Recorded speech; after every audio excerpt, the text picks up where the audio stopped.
Hello, hello. Welcome to the Pure Desire Podcast on YouTube. I am your host, Trevor Windsor. This is a weekly podcast helping you take back your life from the effects of unwanted sexual behavior and betrayal trauma. Sexual brokenness impacts us all, men and women who are stuck in shame and are unsure if healing is actually possible. Church leaders who want to help but don't know where to start. Parents who don't know how to help their kids develop sexual integrity. Wherever you're at, this podcast is for you. Through sharing stories of healing, interviewing addiction and betrayal experts, and normalizing the conversation on sexuality, we offer a clear plan for recovery and healing from the effects of unwanted sexual behavior and betrayal trauma. You have what it takes to break free, heal your relationships, and take back your life. Make sure to like, share, and subscribe to the channel. It helps us so much and really just pushes our message forward. All right, with that, let's get to this week's episode.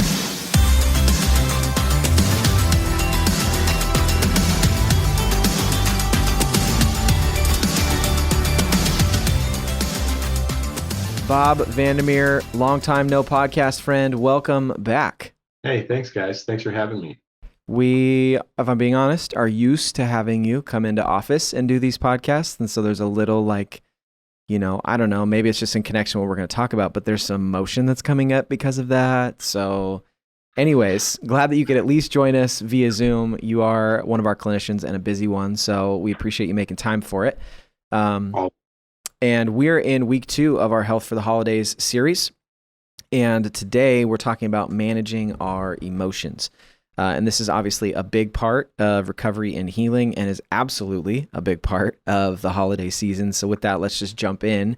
Bob, we are often told that the holidays are the most wonderful time of the year, right? And now everyone has that song stuck in their head for the rest of the week. And it's this joyful season. But there can be tons of emotions that we experience. So why is it important during the holiday season to be aware of all these emotions going on? That song is stuck. It was actually stuck in my head before before you just said it. When I was getting done with my last session, I was like, oh yeah, we're going to talk about the holidays. And then I started singing that, and I started making up alternate lyrics. Oh, okay. Yeah, about why it's not the most wonderful time of the year.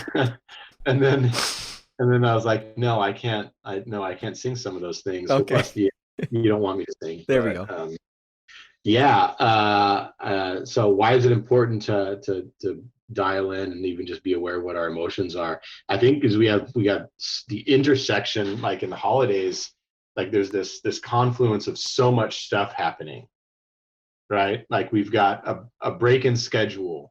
And we're also, for a lot of people, transitioning to like winter time where our physical activity habits are different, our eating habits are different. Like we maybe have extra money that we're having to spend, or there's the expectation that we're going to spend extra money. Yeah, right. Sure. There's just a confluence of all this stuff. There's travel, there's family, there's time off. Like we're also still just getting over all of the fall colds that our kids get at the beginning of school. True. So, I mean, there's just like this confluence of so much stuff happening that I think it's easy to get overwhelmed, but also just ignore our emotions. Mm-hmm. And so there's so much emotion there that it seems pretty pertinent that we would try to figure out what's going on. Yeah, emotional awareness is important at any time of the year, but I think particularly in the holiday season and with Christmas, it matters because of that feeling that we're supposed to be happy. You know, it's supposed to be the most wonderful time of year. And whether it is or not, I think what we might do to ourselves is almost, we've talked about spiritual bypass on the podcast, and this is in some ways maybe not spiritual bypass, but just human or emotional bypass of like, oh, I'm not supposed to feel that way because it's Christmas or because it's this or because we're with family. I'm supposed to be joyful. And if I'm not, we might be tempted to just try to ignore it and move on and get through it. Yeah.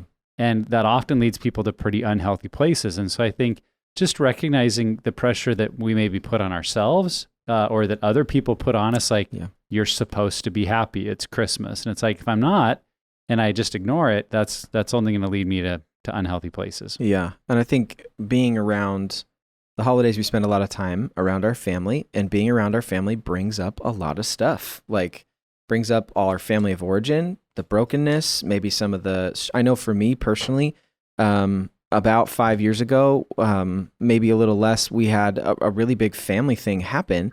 And to me, every time the holidays come around, it's just a reminder of that. Now, that moment, that big experience we had didn't happen around the holidays. But when it gets, I guess, like rubbed up against, it's like an open wound that when you like walk by someone and someone rubs up against it, it like hurts, it stings. It's just a reminder of like, oh yeah, things aren't the way they used to be. And that isn't always necessarily bad, but it just can bring up a lot of stuff, a lot of the negative emotion or what we perceive to be negative emotion that we're just actually numbing out on. And for whatever reason, the holidays create the situation where they just bubble to the surface and we can't avoid them anymore. Yeah.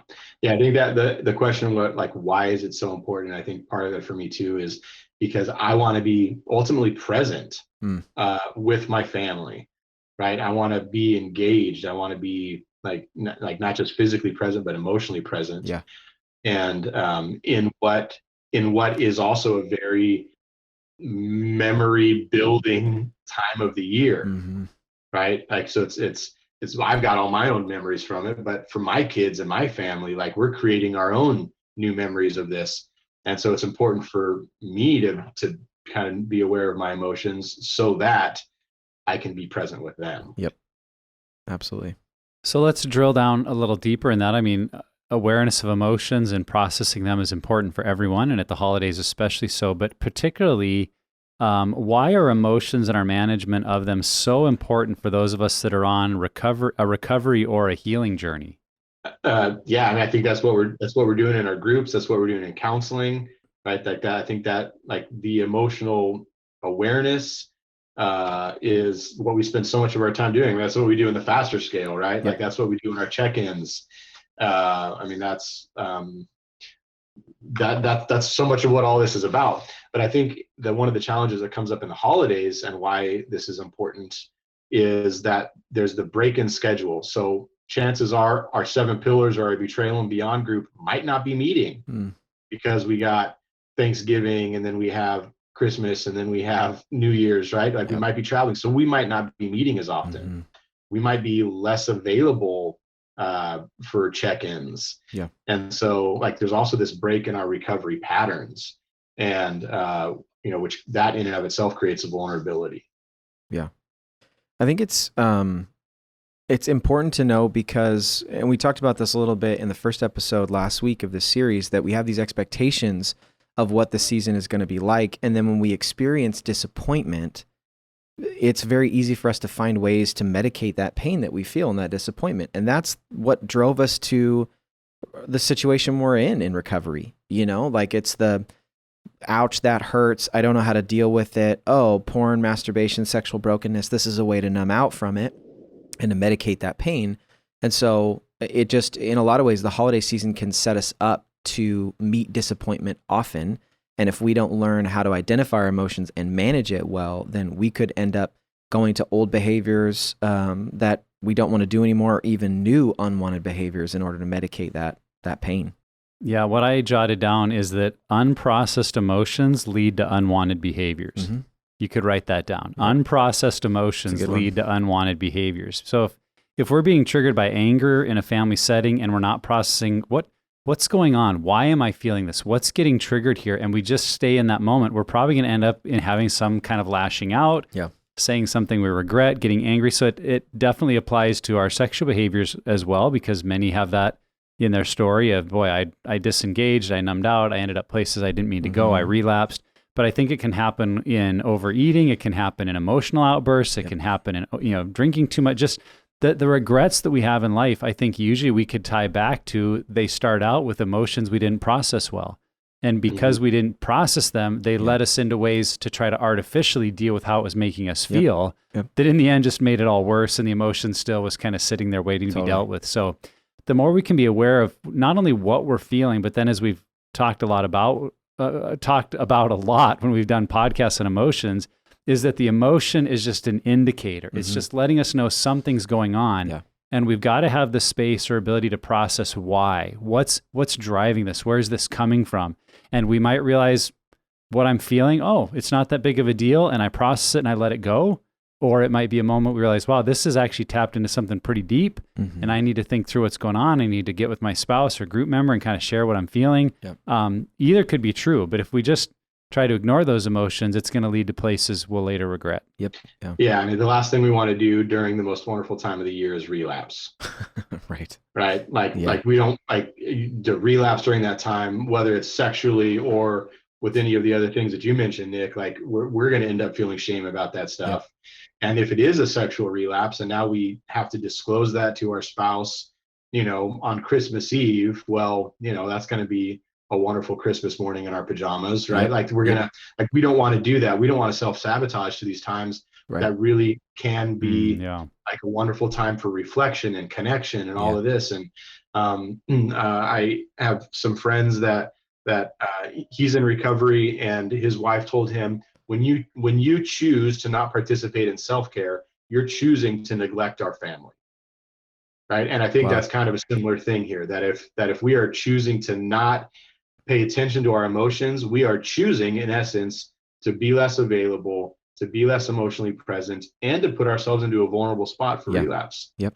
And then there's also the thing where if we get into these cycles during the holidays and we do end up in some unhealthy patterns, whether it's relapse or not, a lot of people think, well, I don't want to bring it up right now because it's the holidays. And so they end up maintaining a secret like throughout the holidays. And then when they do finally disclose, it's like, well, all right, now we just tainted the entire, time. So there's just like, there's no good way around that other than like work hard to stay healthy. Yeah. I mean, that takes us really into the next question. And the reality is that emotional awareness does not come easy. It doesn't even come natural for any of us. So what does it look like to become more aware of our emotions or be able to identify them? I think the 3 circles exercise, right? We call it the relapse prevention tool. I like to call it the intentionally healthy living tool because it's really right. Yeah. Really, that's what we're trying to do with it. Right. But holidays and family time almost always fits into the middle circle of that tool. In other words, areas that create vulnerability for us. And so just being able to acknowledge, okay, yeah, this is what it is. Like, I know this is putting me in an emotionally vulnerable spot, not pretending like, well, this year it's going to be different. This year is not going to be challenging like it was before. But no, okay, this is what it is.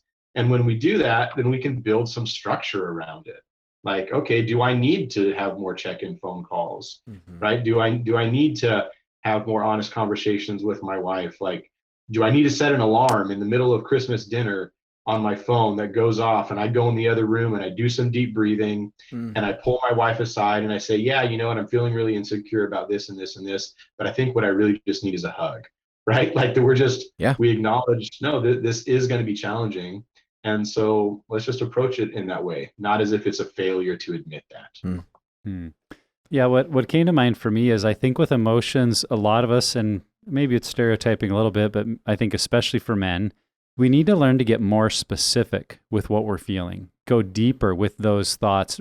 A lot of us just categorize, the glad, sad, mad, or as I've heard someone on our team say, happy, sappy, crappy, that I'm either angry and mad, I'm feeling happy, or I'm sad about something. But really, if we go deeper to say, oh, it's not just that I'm feeling anger, I'm feeling disrespected. Where did that come from? Or I'm feeling embarrassed. I'm feeling foolish. I'm feeling like a failure. Because the more specific we can get, the easier it is then to take that connection to, well, where did this come from? Yep. And it may be, the way someone told a joke at the family dinner that really made us feel embarrassed. And we don't appreciate that. If all we think is, well, I'm mad at them, I'm angry at them, we may not get to that connection point of what about my story? Is this a trigger for embarrassment? And we might process it and realize, boy, that was more of a me issue because it connects to my past. And I really do trust this person. And I know their heart. I know they were not intentionally doing that. I might be able to process it and let it go. Or maybe I realize like, wow, this is an issue I have in a family dynamic that I've continually felt embarrassed by them or put down by them. And I've never had the courage to address it. And maybe in an appropriate way, you could lovingly address something that you realize is part of a wound that you've carried. So I think when we can put language to it, even happiness, it's not just that I'm happy. I feel I feel thankful. I feel appreciated. I feel seen. Mm-hmm. That can even make us more aware of what are the good emotions I'm feeling versus just, oh, I love Christmas. It makes me feel so good. Like, well, why? What is it contributing? And the more specific we are, I think the more actionable it becomes for us. Yeah. I think the faster scale is obviously a tool that we would highly recommend in this arena. Knowing that, it is a relapse tool to understand what gets us there, but it has a lot to do with emotion and emotional awareness. You guys know that's just, the same old record for me, but journaling is just something that facilitates internal exploration for me. I'm able to put words down and really dig into like, how am I feeling in this moment? And as I write, this is how I'm feeling. How does that make me feel? And what is it connected to? And, but I even, I think it was yesterday, I recently had, 2 people in my life who almost verbatim said the exact same thing. With, some of the recovery my wife's going through right now at the time that you're listening to this, people wanting to support. And 2 people said the exact same thing, but one really irritated me and annoyed the crap out of me, and one felt super loving and great. And I just turned to Amy and I was like, why do I feel this way? Why is it that when this person does this, it makes me upset, and when this person does the exact same thing, I'm totally fine with it and love them for it? And that's that giving, that's creating that space to give language to it, but then also inviting other people into that process. Where at the time she was just like, I don't know. Let's keep talking about it. So we'll circle back and she'll have thoughts, and inviting other people into that process can also help me identify my emotions and start to figure out what's going on. Yeah. Yeah, that's great. I'm wondering, as I'm sure are the viewers, why you gestured towards me, Trevor, when you said someone made you feel happy.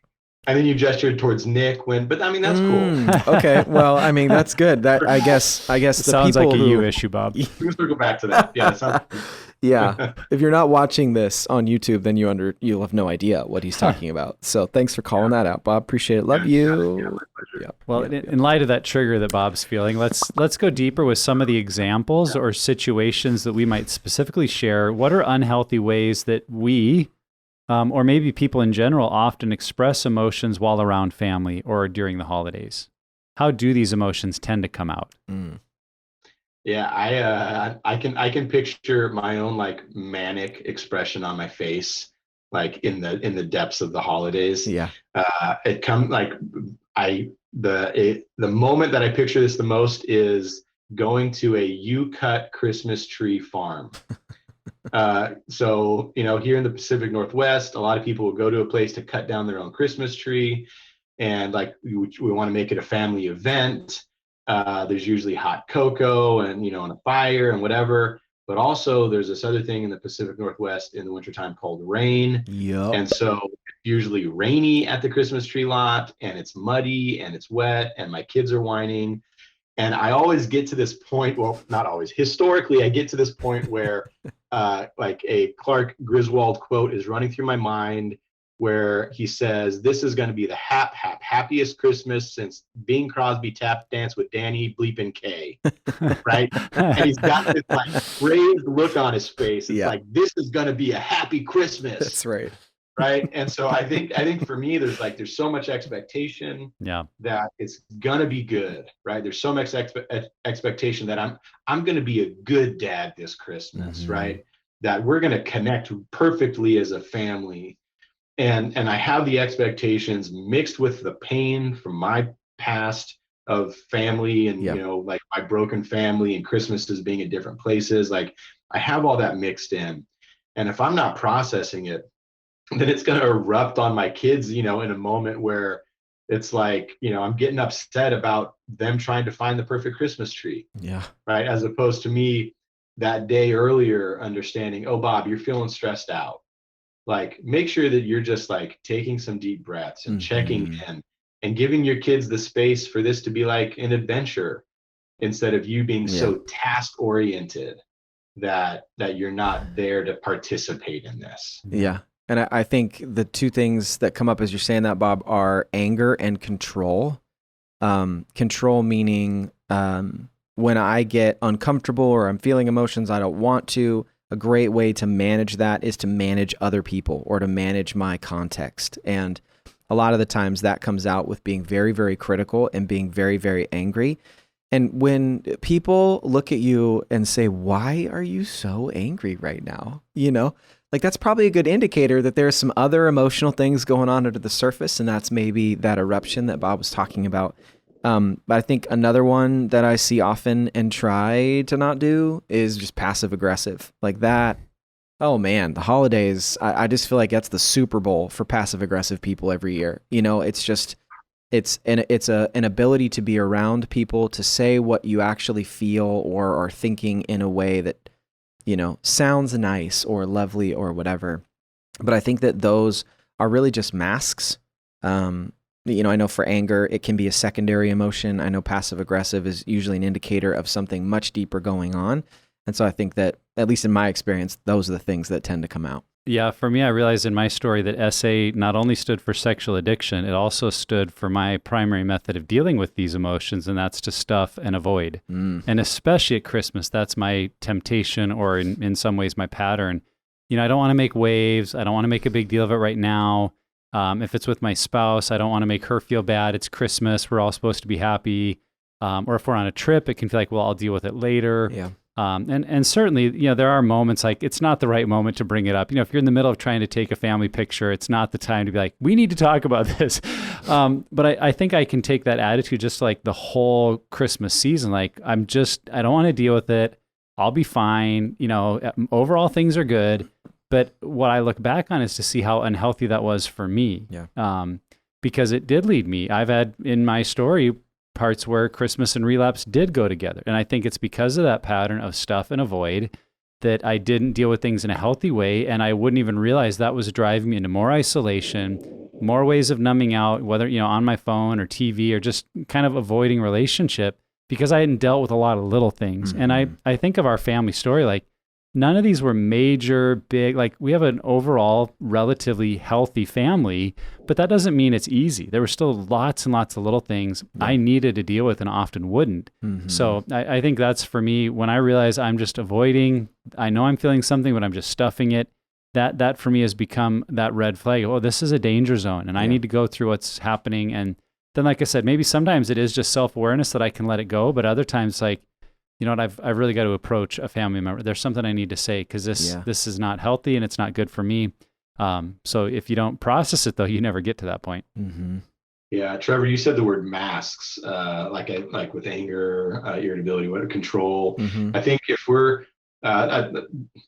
we're talking about people going and spending Christmas or holidays with their family of origin versus like with their spouse and kids, I think there's this other part that comes out in us with family of origin too, where I know, like for us, Rebecca, like the first Christmas she spent with my family, she was like, wow, you were like just really sarcastic and like it's like you guys are just making jokes the entire time, right?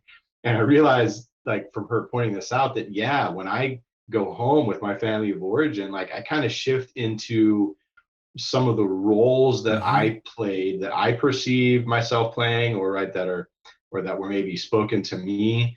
And so when I'm with my family of origin, if I'm not really intentional about my emotions and how I'm feeling, I will easily shift into wearing these other masks of being like the funny one, right? Or being the antagonistic one, or the spiritual one, or, you know, whatever it is.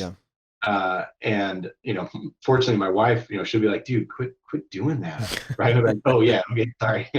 But I know that if she hadn't pointed that out, that it probably would have taken a lot longer for me to realize, oh no, like I'm not dealing with my stress, my shame, my emotions, how I feel like I do or don't fit in with my family. Instead, I'm just like acting out all of these other roles to try and feel safe. Yeah. I think that is one that people need to be aware of, you know, and the older I get, the more I'm convinced sarcasm is a spiritual gift, but it's also one that can be really damaging. Like it is one where you actually can be passive aggressive and can be angry and can be acting out or really lashing out at other people through it. And I mean, I know for me, sarcasm, like truly growing up, it was part of the DNA of my family. Like it was almost like a love language where if I love you, I'll show you affectionately through sarcasm, beating you up. And the older I get, the more I realize that it actually is just it's an outward manifestation of discomfort I feel inside. And so I have to be aware of that. I think a lot of us need to make sure that we're paying attention to how often we're being sarcastic too in the holidays, definitely. Yeah, thanks for really walking us through sarcasm, Trevor. Yeah, you're welcome. My dissertation's coming out in a month. Okay, so let's look at how we do this. Like, what does it look like to manage our emotions in a healthy way? We've already talked about some ways that it doesn't work out and unhealthy ways. What does it look like to do it healthy? Yeah, I mean, I think we've been kind of throwing some bits and pieces in there as we've been going through this, but I think it looks like being present. So managing our emotions, and being present just means what are you feeling? Are you physically and emotionally in the room? So if you're starting to feel triggered, you're starting to feel insecure, or you're starting to feel irritated, oh, wait a second. Okay, that's how I'm feeling. So to give yourself the practice and the space to just feel what you're feeling, but also to have some planned moments where you can intersect with other people to talk about it. Mm-hmm. Right, because otherwise we just get swept into the holidays. And so I feel for us, that starts at the end of September, because that's when Rebecca's birthday is. So just for us, we've got my wife's birthday, and then a week later I have both of my kids' birthdays. And then whether or not you do Halloween, we got Halloween, and then we got Thanksgiving and Christmas and New Year's. And it's we get sucked into the holidays, and then we get spit out in February, right? Just in time to be romantic with your spouse. Sure. Yeah. And so if we're not just pausing to say, how am I feeling right now? And have I set up structure to work through that? We're just going to get sucked in and spit out. Yeah. Yeah, I think about how often emotions are a byproduct of everything else going on in my life. And so if I'm making healthy choices elsewhere, then having healthy responses to emotions is far, far easier versus if I'm ignoring guardrails, not choosing to have margin, then negative emotions and expressing them poorly is probably going to be par for the course. And so specifically related to Christmas and holidays, if I'm at a family gathering and I choose to stay up too late and eat too much and drink too much, then the next day, if I'm grumpy and lashing out at my kids, it's well, is it because I haven't managed my emotions as a parent, or was it because mentally and emotionally and physically, I was just in a place I could not respond to anything well? And so I think it's being honest with ourselves about our limits and being able to say, well, I may be able to stay up late for an event and have that for one night in a week, but that means the next day has got to be low key, or I've got to be able to get extra rest, and I'm probably not going to do that 2 nights in a row, or whatever the case might be. I mean, you need to know yourself, but looking ahead at your holiday commitments, your Christmas trips, whatever family stuff you're doing, and just saying, where will I be tempted to lose sight of my healthy margins in life? Yeah. Because that's going to lead to unhealthy emotional responses. And so the two, I think, just tying together healthy choices is going to lead us into dealing with emotions in a healthy way. Yeah. I think we need to recognize, accept, and then plan for and around our limitations. I think we expect a lot of ourselves. And, for that point, we're not these young men anymore. When I was 18, I could be up till 3 a.m., get up at 7 and be let's go. Let's conquer the world. I got this. Well, I can't do at that 18, anymore. your negative emotions didn't impact people near as when you're in your 30s and you have a wife and you have kids. And 18, you can get away with being grumpy in the morning. You're he's 18, whatever. Who cares? Just give me some bacon and some coffee and I'll be fine. Yeah. But I think that we need to definitely understand our limitations and plan around that. But I think you talked about earlier, Nick, emotions being indicators of things going on.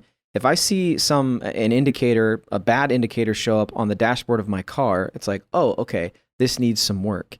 And I think that we need to, a good way to manage it is not just be oh, I'll eventually get to it, or, oh, that's not actually a big deal. Because if you don't address that, it is going to be a big deal. Your car's going to break down. You're not going to have anywhere to go. And then guess what? Negative emotions are going to show up, just FYI.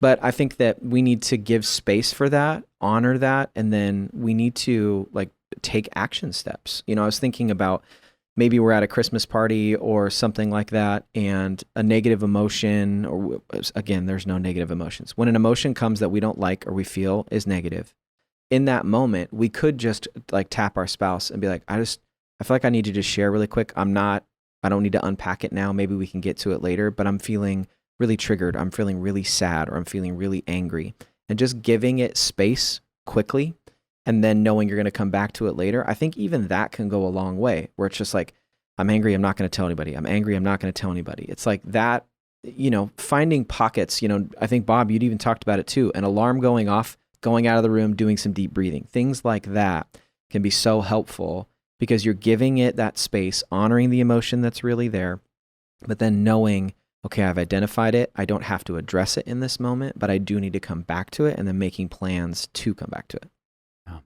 Yeah. Yeah, I think along with that, even just owning what we need to own, right? Like we're going to be interacting with people, and did we say something? Did we do something? Right? Do we how can we circle back? Right. So, for instance, when you were talking about sarcasm, and I made a sarcastic joke at the end of that, right? Like right afterwards, I noticed that literally my face got I felt flushed in my face. I was like, crap. I don't know if Trevor. I don't know if that landed as a joke, right? Yeah. Or if that was if that came across as rude. So for me, in a relational, and this is a relational environment, right? So I would come back and I would say, hey, Trevor, I didn't mean for that to sound rude or minimizing of what you said.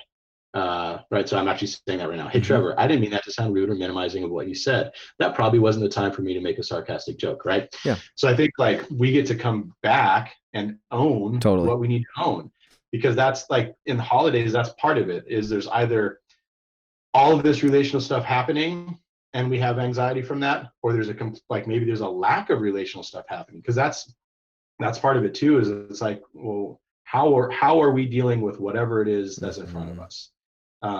So, hey, Trevor, I'm sorry if that felt minimizing to what you were saying. Yeah, I mean, I hate you. We're done being friends, but it's fine. Whatever. Wow.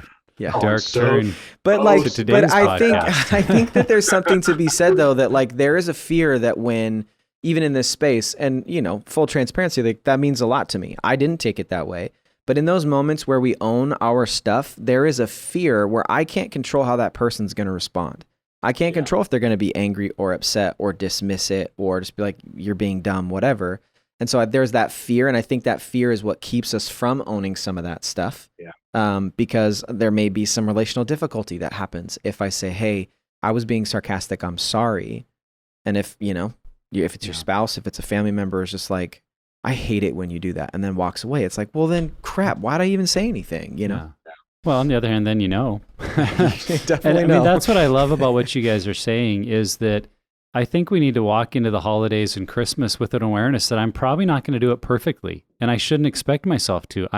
If you've got a large family and there's Christmas stuff or Christmas pictures or visiting the Christmas tree farm, I mean, those are good things to do, but they're going to be hard. Not everyone's going to be in a good mood. The weather's not. There's just things that happen that are normal human stuff. And we're going to get angry. We're going to get sad. We're going to get a little out of sorts. And if we give ourselves permission, not just to, act poorly, but to be like, you know what, I'm human. I'm going to get angry, but then have that commitment to following through, following up, going back, being the first to own our stuff, being the first to apologize. That's, I think, the gift of emotional self-awareness we bring to others, is to say, when we were getting ready for the family picture, I realized I got really triggered and angry because I felt like others didn't care about getting ready the way I did. And I took that out rather than expressing how I was feeling. I just took it out on you and the kids, and I'm sorry. And I think when we bring, an apology to someone that isn't just, hey, I'm sorry I did something, but is also rooted in it, what we understood was going on in us, and it gives them an insight into us, that can mean a lot to people. And so in line with that, as we're thinking about regulating our own emotions, realize that we go into the holidays around a lot of other people that aren't necessarily going to regulate their emotions perfectly. So how do we maintain healthy management of our emotions when we're around others, usually due to the stress of the holiday season, who aren't managing their emotions well? Yeah. I think we can anticipate it. Yeah. Right. So back to the 3 circles, we can look at our middle circle. And if you're not familiar with that tool, it's in some of our resources. Maybe we can give a plug for that later. I don't know. Yep. The middle circle, we list people, places, things, times a day, whatever, that create vulnerability for us. And so if we know that, if we've already listed time with our family as a vulnerable spot, okay, then let's prepare for that. Yeah. And so by prepare for that, I mean, like, let's plan on making a check-in phone call or text message before the time with our family and after the time with our family, right? Like, if we know that going back to the house we grew up in is triggering because that's where we were either, emotionally or physically abused, experienced trauma, Yeah. or maybe that's where we did a majority of our acting out sexually as a kid, right? We know we're going to be back into a space that is triggering for us. Let's prepare for that. Like, let's make sure that we are creating kind of bookending maybe self-care around this event. That's good. Right. But to go in naively, I don't know, maybe that's not a fair word, to go in with the expectation, like you guys were saying, that, okay, no, this is going to be good. Yeah. Right. This is like, to go into that expectation for ourselves, just like we're setting ourselves up for failure. Yeah. Let's go in with okay, no, I know this is going to be challenging because I already listed out these people, right? Yeah. I love these people. I want to be around these people. And these people bring some things up for me. Yeah. And so to create structure, whether it's self-care, doing things that are refreshing, deep breathing, personal promises, or just making check-in phone calls and texts. Yeah. I think boundaries and making a plan were two things that came up, and sometimes those can be the same thing, honestly. Like, okay, we're going to go we know the next 3 days we have 3 Christmas parties. Okay, got it. So party number 1, we're going to stay until 6:30. Party number 2, we're only going to stay for an hour. Party number 3, this one maybe can be a little bit more open-ended. We don't have anything day 4. Or we may show up a little later, giving ourselves some more time and space to relax the day of that third party. Something like that. I think those can be boundaries that you put in place that help you to manage your emotions, to help you kind of come down from those. Because those parties, especially if they're with family, can be emotionally taxing, whether we want them to be or not.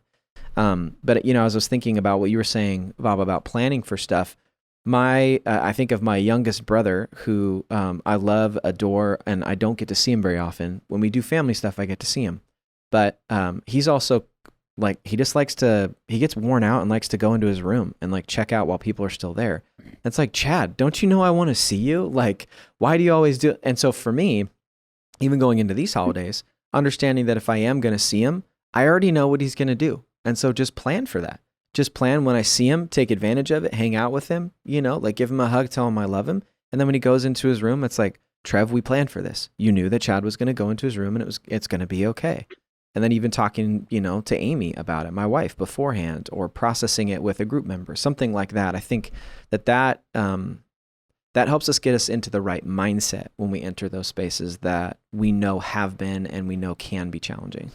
Yeah, the phrase that comes to mind, and I think you're both talking about it, would be the phrase self-differentiation. And that's a long word, but it just simply means knowing where you end and I begin, and that there's a difference there, so that what you're feeling doesn't have to be what I'm feeling. How you're reacting doesn't have to be how I'm reacting. And I think, especially in family of origin situations, people we've known a long, long time, there tends to be cycles of, well, he gets mad and then I get mad, or she gets negative and I get negative. Yeah. He becomes critical and I respond. And just, if we can see those patterns, I think it's healthy to go into it saying, when they experience emotion X, I can still be authentic to me. Because in self-differentiation, it's really a self-awareness that I can control me. I can control my responses, my reactions, but I can't control you. And especially if we're a people pleaser, especially if we're the person hosting an event, especially if we tend to be service-minded, that can be part of our MO. Like, why part of me feeling good is that I've helped you feel good. Yep. And so if you're not feeling good, then I'm also not feeling good. And that just can set a lot of people in an unhealthy direction. And so I think it's okay to want to serve others. It's okay to want to host a fun party. It's okay to want people to enjoy an experience, but you can't get to that place of feeling that you're responsible for their emotions, and that if they get angry, now it's your fault, and now you're angry. It just gets really unhealthy. So having that plan and communicating along the lines of, I can control me, and I know what emotions I can bring to the table and how I can help. I think that's a mindset that just can really make a big difference in those gatherings. Yeah. That's good. Yeah, and that question that we had, we said, how do we maintain a healthy management of our emotions? And I think that, like Nick, in that self-differentiation, it's like, how do we pursue a healthy participation in our emotions, right? Like, we can't maintain like it's a static, all right, we got good emotions and we're okay, right? Yeah. And I don't even know we're trying to manage our emotions by saying like, these ones are good and these ones are bad, right? Like you were saying, Trevor, there aren't bad emotions. There's emotions. So how do we pursue this like ongoing participation. Like, because we're not like, we want to participate. We don't want to just shut him down. We want to say, okay, what am I feeling? Why am I feeling that? Right. But Nick, I loved what you said, that it's like, those are mine though. Yeah. Like, those don't have to be dictated by how other people are acting, feeling, whatever. Right. Trevor, you said in the boundaries. Yeah. It's like, these are my emotions. I'm responsible for these. Let me like participate in them. Find out why they're there, because there can also be some healing that happens in that, right? If we're at dinner and we realize that we get triggered every time, I don't know, somebody cuts into the turkey, right? And then because for us that reminds us of how we were a kid and we always wanted to help carve the turkey, but dad always told us just to stay the hell out of the way because we're messing things up. You know what I mean? Like, then for us, it's like someone cuts into the turkey and we're just reminded of how. And man, I never thought of that until we just cut into the turkey right now. And like, we can actually have some healing in there. And so we're not trying to, I don't think, dismiss them or manage, but maybe like participate in them. Yeah, that is good. I think only a small addition to that is that I know for me, I feel pressure that if I'm feeling sad or if I'm feeling upset or disappointed, I somehow don't want to show that because I don't want to disappoint people or let them down. Where if you go to a Christmas party and you're feeling sad, that's okay. Like, it's okay if you're feeling sad. When someone says like, "Hey, are you doing okay?" and you're like, "Yeah, I'm totally fine. Yeah, I'm." And if you're not, like, it's okay to be honest. And knowing that their reaction is not our responsibility. Our responsibility is to own where we are at. Okay, as we wrap this up, week 2 of this Health for the Holidays series, what final tips or advice can we give to both men and women who are in the recovery or the healing journey and they want to manage their emotions in a healthy way during the holidays? What would we say? I think we keep coming back to like, have grace for yourself. Right. I mean, what are you feeling? It's not bad. It's not right or wrong. But just have grace for yourself. I mean, the expectations that you have for the holidays, the expectations that you have for doing it better this year, whatever. I think like God's expectation is that he just wants to like cherish us in this moment and that we can participate in this relationship. And that, I mean, ideally that's the goal, right? Like, even in our recovery, what we're doing, the opposite of addiction is connection. And I think even as we're working through trauma, like, what we want to be able to have healthy, safe relationships with people. And so, wherever you're at, like for this particular holiday season, just to have the grace for yourself to be where you're at, right? That doesn't mean to stay isolated. That doesn't mean to stay maybe angry or bitter. But yeah, just be honest with yourself and have grace for it. And God's expectations for you are just that you are, present and in relationship as best you can, and that you're being honest and working through things, I think. Yeah, what came to mind for me is the Stockdale principle, which is not usually applied to this sort of thing, but it's what Stockdale thought of when they were in imprisonment camps in World War II, and looking at who were the people that didn't make it or survive were often the people that were optimists, who were saying, we're going to be out by Easter, and now we're going to be out by Labor Day, we're going to be out by Christmas, and they lost hope and they died. But it was those who had a hope of freedom that held on to that future-oriented goal, but also really accepted the reality of their situation, that this may last. We don't know how long it will last, but we will endure. And I think when it comes to holidays, if we have those two things in place, that we accept the reality of our situation, both where we're at maybe in our own recovery, where our marriage is at, where we're at with our kids, where our family is at, and when we don't give in to those unrealistic expectations of being the perfect family, if we know, like, this is going to be rocky. My relationship with my parents when we go is not great. Things are going to probably at some point not be perfect.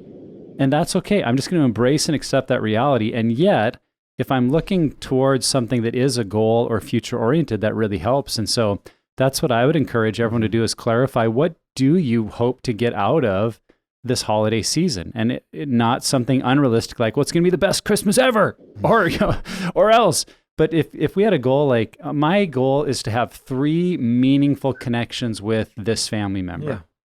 Even though I know a lot of other things around that are going to be rocky and unstable, then I'm focusing on that goal. And if at the end that happened, we had those 3 good connections, or if I'm thinking I want to create 3 good experiences where we do something as a family. You know, if that's happening while I'm also maintaining a realistic view of my relationships and how things are, I think I'm able to handle a lot of negative stuff that comes, whether it's things I'm feeling or others are doing. It's like, you know, I kind of expected this. This is the reality of where we're at, but I'm still going to be able to move towards the things that I'm really hoping come out of this holiday season. Yeah. And I would share those, you know, those goals or those future-oriented thoughts with a friend or family member, your spouse, to find out, is this a realistic hope? Like, is this something that we could work towards? Yeah. And if it is, then I think keeping that in mind, like I said, it allows you to weather the storm of a lot of other things because you still see that the things you were hoping for are coming to pass. Yeah. My only tip is just to remember that your emotions are not bad. Emotions were given to us by God when he designed us. It's part of who we are holistically, and to give them space. I really, you know, I think of using a tool like the feelings wheel, where you're able to identify and point to, here's what I'm feeling. I'm not just feeling angry. I'm actually feeling rejected or whatever it may be. But I really think that that's something we need to really ingrain in ourselves, is that our emotions are not bad. The fact that I feel them is not bad. The fact that these feelings make me want to do things is not bad. That's the way it's set up. And so we need to give space for and honor our emotions because they're part of what make us who we are. Yeah. I thought of one more thing, if I can throw it in. Please. There. The final tip. That's right. Is to create some traditions like for yourself, right? Because the rhythm of holidays, it is tradition in the sense that this is when the holidays are, right? There's a rhythm to it. And I think maybe to create some traditions that are for you or for your family, some traditions that do bring rest, some traditions that do bring joy and meaning to what you're doing. Like I know, you know, for us, like we listen to a lot of vinyl records.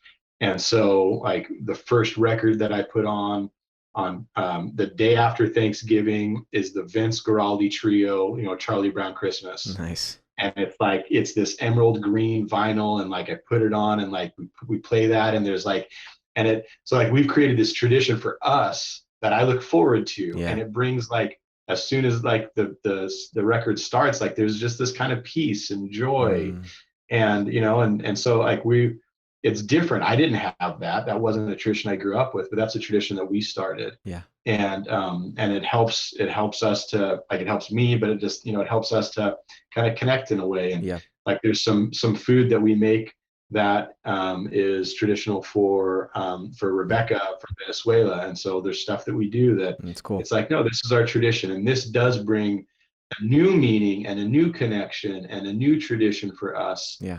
That doesn't carry some maybe of the baggage from old stuff. Definitely. That's good. Very practical. Yeah. Clearly from our conversation, health for the holidays is very possible, specifically with managing your emotions. It is possible. You just have to give it space. You have to process it. You need to invite other people into it. And we hope wherever you're at on your journey that this is helpful for you, because believe it or not, we have to manage our emotions every other season of the year too. It's just, this is one, you know, as I mentioned earlier, they just bubble to the surface so much easier in this season. So just know that your emotions are important. They should be honored, and that you can manage and process them in a healthy way.